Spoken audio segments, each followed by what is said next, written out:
o que acontece? As pessoas não sabem onde estão pisando, né? As pessoas não sabem o que elas podem dizer. As pessoas não sabem o quanto podem falar, o quanto podem avançar, o quanto não podem avançar. Não existe essa discussão no país. Começa a ter essa discussão no país agora.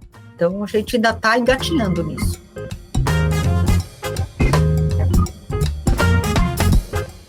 Desde o fim da ditadura no Brasil e a promulgação da Constituição de 1988, que garantiu o direito à liberdade de expressão, até que assistimos uma evolução nesse tema. Mas tivemos também retrocessos que nos trazem outras formas de censura. É o que nos explica a entrevistada de hoje, a advogada Thaís Gasparian. Ela é especialista na área do direito civil, relacionada à mídia, publicidade e internet. Eu sou Luara Calvenic e este é o podcast da semana.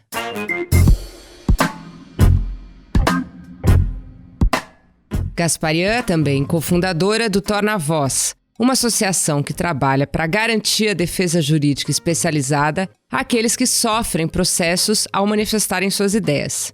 Isso por meio do trabalho de um grupo de advogados com formação específica sobre a questão. Na conversa com Gama, ela fala sobre como discutimos pouco o tema da liberdade de expressão no Brasil, se comparado a outros países da Europa e dos Estados Unidos, e aponta o grande retrocesso no tema nos últimos tempos. Mostra ainda preocupação quando se fala nos limites desse direito. Escuta essa nossa conversa.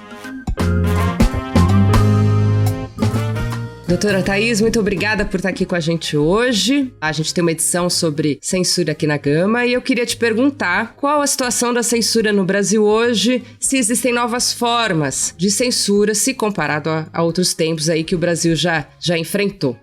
Oi, Luara, muito obrigada pelo convite. É um prazer estar aqui com vocês para poder falar desse tema que é tão caro para mim. E sobre a situação da censura, enfim, desde a democratização do país e com a edição da nova Constituição, quer dizer, a Constituição é desde 1988 que ela foi promulgada, mas a Constituição, então, ela proíbe qualquer tipo de censura, né? A Constituição veio em um momento em que queria se fazer do país um Estado democrático, com ampla liberdade e especialmente contemplando-se a liberdade de expressão de uma forma bem ampla. E é isso o que a Constituição Federal procurou retratar naquele momento, era a vontade dos constituintes que foram eleitos para promulgar essa Constituição Federal. E a Constituição, ela menciona, então, em dois momentos a palavra censura, e menciona justamente para proibir qualquer tipo de censura. Então, são dois momentos, um é no artigo 5º da Constituição Federal, no inciso 9º, em que textualmente, né, o texto é exatamente esse, é livre a expressão da atividade intelectual, artística, científica e de comunicação, independentemente de censura ou licença. Ou seja, independente de censura. Então, ela menciona a palavra censura, a Constituição Federal menciona a palavra censura para proibi-la. E, posteriormente, lá embaixo, lá no artigo 220 já da Constituição Federal, quando trata dos meios de comunicação, dos veículos de comunicação, o artigo 220 também é expresso em dizer que a manifestação do pensamento, a criação, a expressão e a informação, sob qualquer forma, processo ou veículo, não sofrerão qualquer restrição. E, além disso, no parágrafo 2º, então, é vedada toda e qualquer censura de natureza política, ideológica ou artística.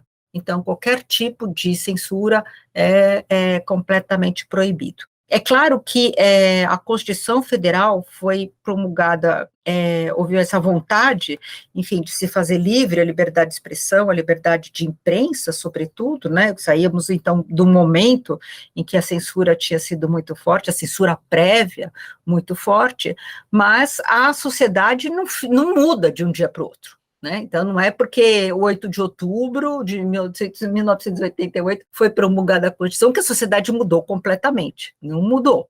Então, os deputados, a política, o tipo de fazer política, né, não tinha completamente virado a página, assim, não é um botão. Então, precisa ter um avanço, e é um avanço lento.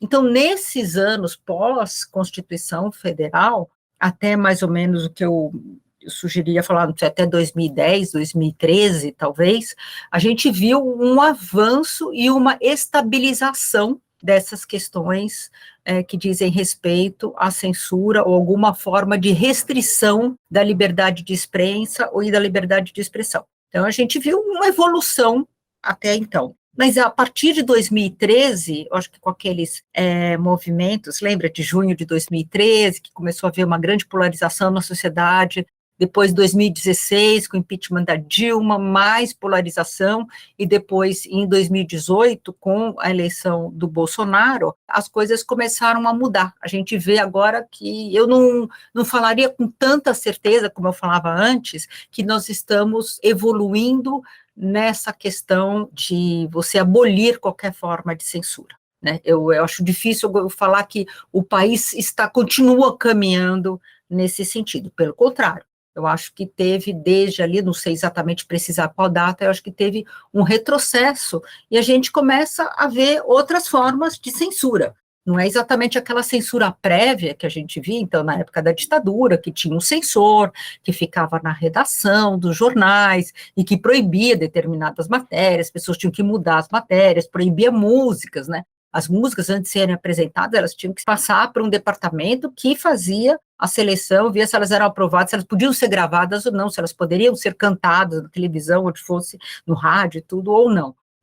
Então, não é mais essa forma de censura, mas a gente ainda vê outras formas de censura, tais como os pedidos de remoção de conteúdo. Há muito pedido de remoção de conteúdo. Então, você vê que todas as plataformas de internet, né, o grande cacife deles é o conteúdo. Você tem muito conteúdo, tudo hoje é conteúdo. Então, quando você estipula que determinados conteúdos sejam retirados da internet, isso é um tipo de censura. Você tira do conhecimento das pessoas aquele conteúdo. Você manda que aquele conteúdo não mais exista, que aquele conteúdo seja removido. Então, isso daí é uma forma de censura, e a gente tem visto isso crescendo demais. Existem levantamentos sobre isso, inclusive alertando que muitas vezes são os políticos e partidos políticos em anos de eleições que mais requerem a remoção de conteúdo da internet. Então, existem sites que têm, eu poderia citar o Ctrl+X, que é esse sinalzinho CTRL e a letrinha X, é uma plataforma dentro da plataforma da Abrage, que é a Associação Brasileira de Jornalismo Investigativo, dentro da Abrage, e essa plataforma, ela levanta os casos de remoção, que você pode, inclusive, fazer filtros ali, bem interessante esse site. Tem outras formas de censura também, que são, por exemplo, quando os próprios pedidos judiciais de indenização. Né? Quando se entram com pedidos judiciais de indenização, muitas vezes em valores muito altos, isso impõe ao jornalista ou ao comunicador, impõe a eles um ônus muito grande.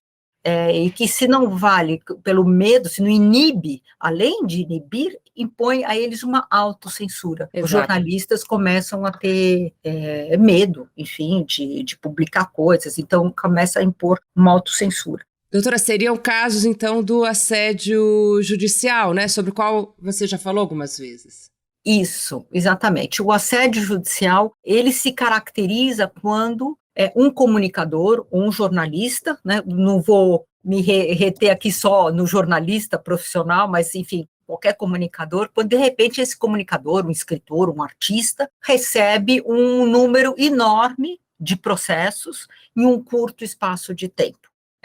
E esse número enorme, eu estou falando enorme realmente, assim, são 100 processos, 120 processos, tem alguns escritores que receberam 150 processos, né, em 2 meses. Então, isso daí é uma forma de censura, é uma forma de constrangimento, é uma forma de cerceamento da liberdade de expressão, porque é claro que pode ter 150 pessoas interessadas em pedir uma indenização para uma pessoa que nem sequer mencionou o nome dessas 150 pessoas que processaram. Então, esse daí é um tipo de censura, né, que se impõe, que a gente chama de umas novas formas de censura, e que também não ocorre só no Brasil, né, ocorre na Europa, nos Estados Unidos, com a diferença de que na Europa e nos Estados Unidos, como o ingresso na justiça é mais caro, o assédio ele se dá com 1 ou 2 processos apenas, porque já impõe um ônus para aquela pessoa que é processada, para o artista, muitas vezes para ativistas ambientais, né, aquelas pessoas que fazem manifestações pelo meio ambiente, pró-meio ambiente, muitas vezes sofrem esse tipo de processo e se inibem, ficam inibidas ou ficam atingidas, têm que pagar fortunas para uma indenização ou até para o custo do processo, né, para o ingresso na justiça. Então, esse daí também é um tipo de censura. Pois é, e a gente vê, doutora, alguns casos de pessoas comuns aí, né, como você falou dos ativistas, pessoas comuns manifestando suas opiniões nas redes sociais e sendo processadas, né? A internet virou esse lugar da opinião, do debate. Então, quando fazer uma crítica, expor uma opinião, pode virar um problema para quem a publicou, né? E o quanto essa possibilidade pode resultar também em um tipo de autocensura e prejudicar o debate nesse lugar tão importante para isso também, né? Isso, Luara, você vê que a gente estava falando do assédio e toda essa situação, mesmo essa que você está falando, que as pessoas são processadas, publicam na internet, em redes sociais e tal, e são processadas, você vê que tudo se dá mediante a instrumentalização do poder judiciário. Eu acho que isso é importante a gente prestar atenção, porque o judiciário ele não serve para ser um instrumento de alguma outra coisa, a não ser para ser instrumento de atingir a justiça, né, o bem comum, enfim, mas não para você atingir as pessoas, para você silenciar as pessoas, para você fazer um uso de má fé do processo judicial. O Brasil lutou tanto, mesmo a gente está falando da Constituição Federal, o Brasil lutou tanto depois da Constituição Federal para que mais pessoas tivessem acesso à justiça. E agora, essas pessoas com acesso à justiça, você imagina que, então, transforma-se isso como um instrumento de luta, de briga, de constrangimento do outro. Enfim, é um mau uso que se faz do processo judicial, e isso é muito condenável.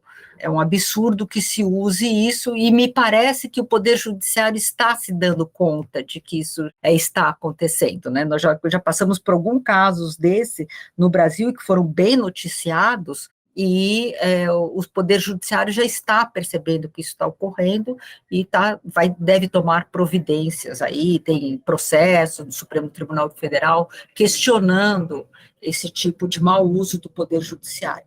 Mas, para além disso, quer dizer, a questão das publicações nas redes sociais, ou do quanto que se fala, do quanto que se pode falar nas redes sociais, é uma questão quase cultural brasileira, né? O Brasil, ele não tem uma tradição, um histórico de discussão sobre a liberdade de expressão, né? A liberdade de expressão é muito discutida nos Estados Unidos, na Europa, na França, extremamente discutida há séculos, há 200, 300 anos se discute isso, ou mais se discute isso, né? Enfim, até a palavra pasquim, né, pasquim, que a gente tinha como um jornal, um jornalismo, um tipo de jornalismo que se fazia, e foi nome também de um jornal aqui no Brasil, isso tudo remete a tempos passados, na Itália, né, em que as pessoas falavam uma das outras. É claro que não era pela internet, mas era com papeluchos, papelotes, esses flyers, né, como a gente diz hoje em dia, que eram distribuídos, né, nas cidades. Então, umas falavam das outras, tinham fofocas, então daí nada disso é uma novidade. Né? O que é novidade, é claro, com a internet, é o acesso e o tamanho, a abrangência, né, o número de pessoas que são atingidas com esses comentários e que têm acesso a esses comentários, mas nada disso é novidade, então isso já é muito discutido, já foi muito discutido nos outros países, mas o Brasil, uma tradição, talvez, da cultura portuguesa, não teve essa discussão, não passou por essa discussão. Então, no Brasil, não se sabe o que é liberdade de expressão. A gente não discute, cada um tem uma ideia. Se você colocar aqui 5 advogados, eu estou falando advogados só para restringir a formação das pessoas, mas se você colocar 5 advogados, cada um vai ter uma ideia sobre isso. Os 5 magistrados também vão ter uma ideia diferente sobre isso. Então, o que acontece? As pessoas não sabem onde estão pisando, né? As pessoas não sabem o que elas podem dizer. As pessoas não sabem o quanto podem falar, o quanto podem avançar, o quanto não podem avançar. Não existe essa discussão no país. Começa a ter essa discussão no país agora. Então, a gente ainda está engatinhando nisso. Esse mau uso da justiça sobre o qual você falou, ele atinge pessoas que talvez não possam se defender, né? Então, quando isso acontece e qual a relação disso com o Torna-Voz, a associação da qual você faz parte? Então, existe hoje no Brasil um número considerável, muito grande, de veículos de mídia digital. Diversos veículos de mídia digital, que muito embora sejam veículos de mídia digital, ou seja, estão na internet, eles são de mídia local. Eles trazem notícias locais, ou de uma comunidade, ou de um bairro, de um estado, ou de uma cidade. Então, eles trazem notícias locais. As pessoas se informam pela internet, mas se informam nesses veículos que trazem as notícias ali locais, como se fossem um jornal de antigamente impresso local também, que circula naquela cidade, naquele bairro, naquela comunidade. Existem muitos veículos que são importantíssimos para informação das pessoas, e que esses veículos combatem a desinformação, porque eles são, a maior parte das vezes, são veículos extremamente sérios, bem feitos, e que trazem uma informação checada, uma informação verídica, fatos verídicos,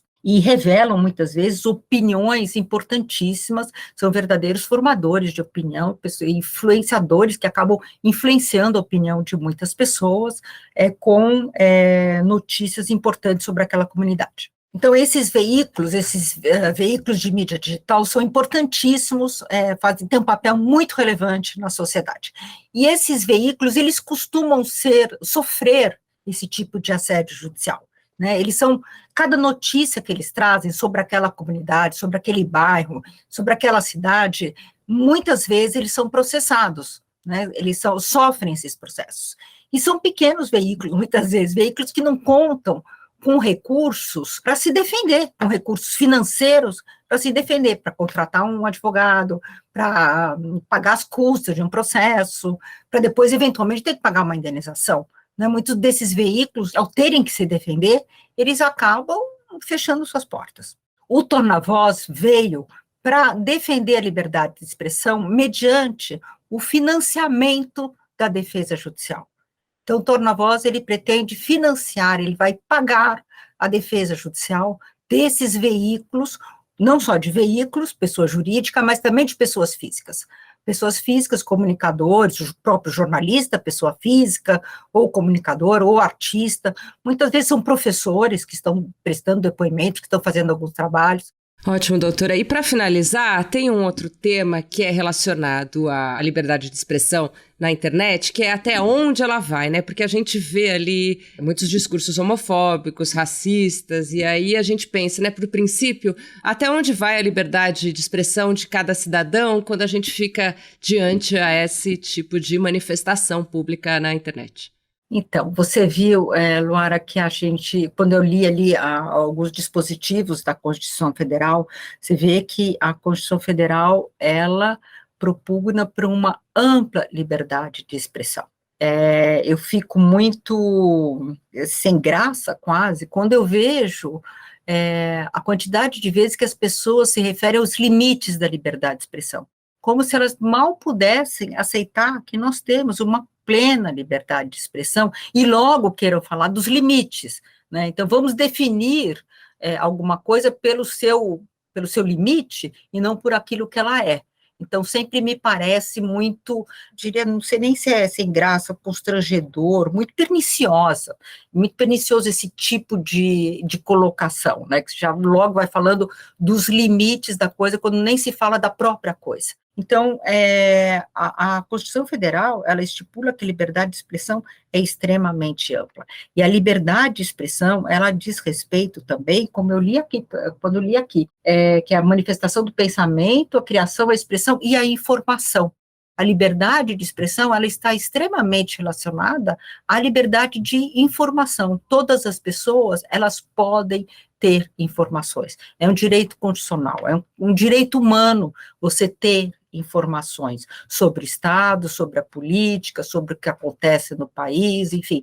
A liberdade de informação, de você se informar, é muito ampla. Então, quando há alguma restrição a esse tipo de informação, o que você tira é a cidadania das pessoas.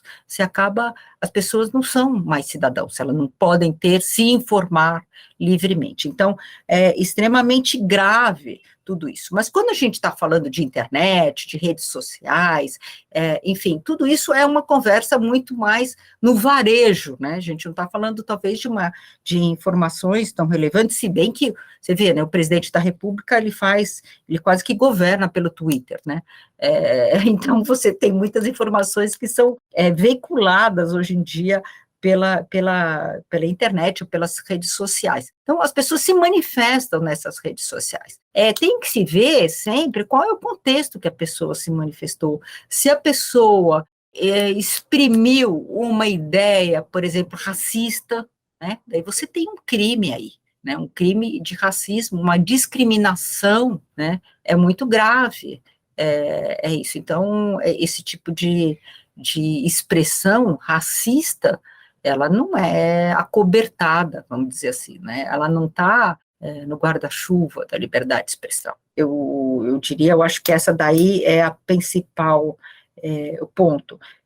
Muitas vezes me perguntam, mas pode-se criticar livremente os políticos, os governantes, o prefeito, o vereador, o deputado, o presidente?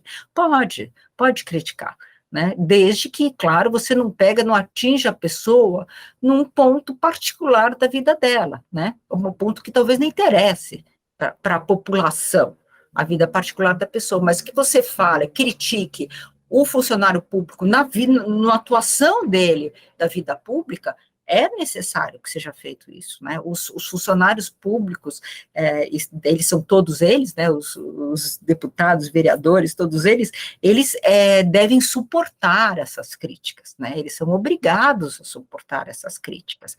Eles estão lá, enfim, trabalhando para o público e o público pode criticá-los, pode dar sua opinião, né? Aí é outro ponto também, a opinião das pessoas, ela não pode ser proibida. Você não pode ser proibida de ter uma opinião. O que não pode ter é uma informação de um fato que não houve, que não aconteceu, um fato falso, né? Isso você também não pode fazer, né? Você não pode dizer uma coisa que ela não é, né? Você não pode dizer que a Terra é plana, né? Porque a Terra não é plana. Agora, nós sabemos que não é. Estou falando, claro, um exemplo limítrofe, mas não pode dizer isso, não se pode defender essa ideia. Então, são mais ou menos essas que eu diria, no máximo, que seriam aí os contornos da liberdade de expressão. Doutora, te agradeço, então, pela participação aqui com a gente. Obrigada. Muito obrigada a você, então, pelo convite. Foi uma ótima conversa. Obrigada.